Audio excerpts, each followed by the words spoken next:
More than 10,000 flights worldwide have been delayed, diverted, or canceled in just days, a scale of disruption not seen since the pandemic. This is not airport noise. This is airspace collapse. And it started with the Iran conflict. In this video, we will unpack how a regional war in West Asia brought global aviation to a grinding halt, reshaped airline routes, stranded hundreds of thousands of passengers, and may permanently redraw the map of global air travel. But first, if you want deep strategic aviation breakdowns, hit subscribe now and tap the bell. You are not going to want to miss what is coming next. The night the Gulf went dark. The warnings did not trickle in. They hit like a tidal wave.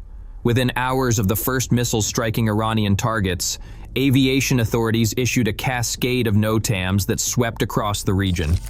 Iran's flight information region, one of the busiest east-west corridors in the world, emptied almost instantly.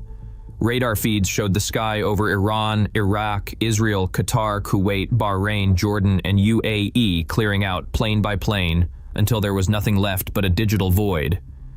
8 entire flight information regions shut down in a single coordinated sweep, each closure announced by a terse line of code that grounded aircraft or forced them to turn back mid-route. This was not just a patchwork of local restrictions. It was a synchronized blackout that sliced the main artery connecting Europe, Asia, Africa, and North America. Airlines scrambled to reroute through the northern corridor over Turkey and the southern detour via Riyadh and Nairobi, but those channels could only absorb a fraction of the normal traffic. The Gulf's super hub system, built on the promise of seamless east-west transit, was suddenly off-limits, exposing just how much global aviation depends on a handful of strategic airways. Thousands grounded, not just locally, but across continents. The NOTAM cascade did not just close airspace, it created a radar void that rippled through every major airline's flight planning system. For a few tense hours, the core of the global sky map went blank. So the real question is not whether flights were delayed or canceled. It is what happens when the world's busiest corridor simply vanishes overnight. 19,000 delayed flights, 2,600 cancellations, 1,800 disruptions concentrated right in the Middle East corridor. These are not just numbers, they are the shockwave that hit global aviation in the first 48 hours after the airspace blackout. According to Eurocontrol's OPDI flash report, cited by Reuters and US News, the world's flight grid jammed up almost overnight.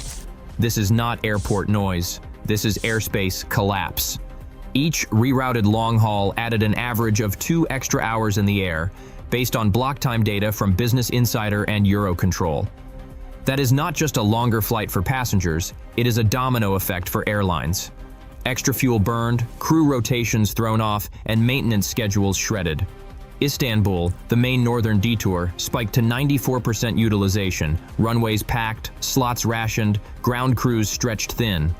Now ask yourself, what happens when the world's busiest east-west corridor blinks out and every airline is forced onto the same handful of backup routes? This is not just about fewer takeoffs. It is about a whole aviation ecosystem pausing. Airlines scrambled to secure landing rights in Istanbul and Riyadh, but those cities could only absorb so much. The rest sat on tarmacs or never left the gate at all. So the real question is not whether flights were delayed or canceled. It is how close the entire system came to a standstill and what it costs when the global sky map has to redraw itself in real time. Want to keep tracking the fallout? Subscribe and hit the bell. The next numbers tell us who pays and how far the shock really travels.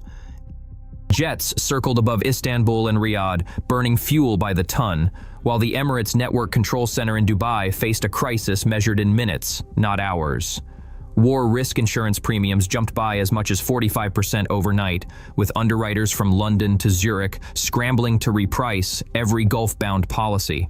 For airlines, every extra minute in the air meant dollars lost. Analysts put the added fuel bill for Gulf carriers at roughly $65 million in the first week alone. This was not just a line on a balance sheet. The NCC's leadership, led by Mohammed Al-Mansouri, had just 45 minutes to decide, reroute, ground, or risk flying blind into a shifting conflict zone. Within that window, over 1,800 Emirates flights were canceled or diverted. and more than 700 aircraft were repositioned. Each reroute forced a recalculation, with longer routes, higher fuel burn, and crew rotations thrown into chaos. Industry models forecast that if these airspace restrictions stuck, the combined financial hit for Gulf carriers could top $3 billion for the quarter. That is not theoretical. It is a direct bleed, lost revenue, stranded aircraft, and mounting compensation claims.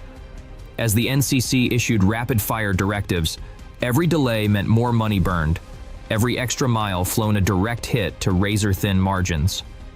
Now ask yourself, in a world where a single airspace closure can torch billions in value, who actually pays when the global sky map changes overnight, and what happens when the next crisis is just a reroute away? Across the Gulf, nearly 350,000 people found themselves stuck in terminals or shuttled to unfamiliar hotels, clutching paper vouchers and watching the departure boards flicker with cancellations. Airlines scrambled to fulfill legal obligations, issuing over $260 million in compensation, an expense that hit as hard as any fuel bill. But vouchers and meal tickets did little to ease the anxiety. Laura Hensler, a consultant from Frankfurt, was rerouted to Riyadh after her Bangkok-bound flight vanished from the schedule. She spent 2 nights in a hotel where the Wi-Fi cut out for hours, leaving her unable to reach her office or rebook her meetings. She later wrote that it felt like being erased from the map. Hotlines rang busy, and staff could offer little more than apologies and bottled water. Jonathan Escott, a UK tourist, landed in Istanbul instead of Mauritius, missing a prepaid resort stay and racking up $300 in extra costs.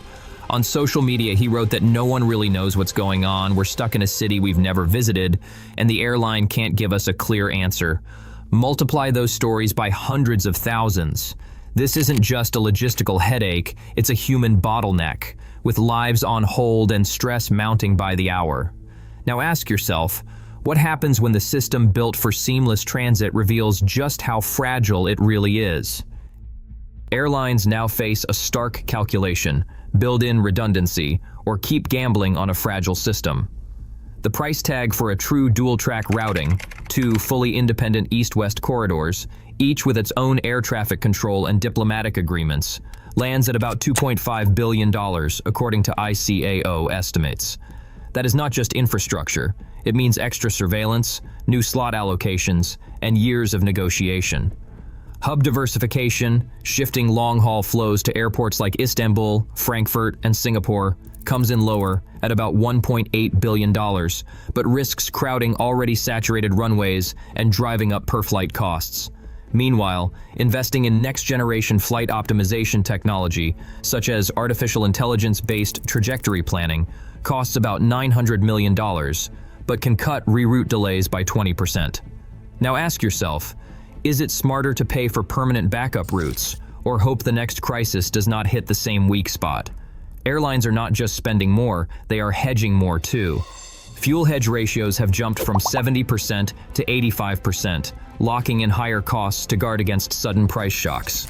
Each strategy comes with a trade-off. Redundancy is not cheap, but gambling on a single corridor just proved even more expensive.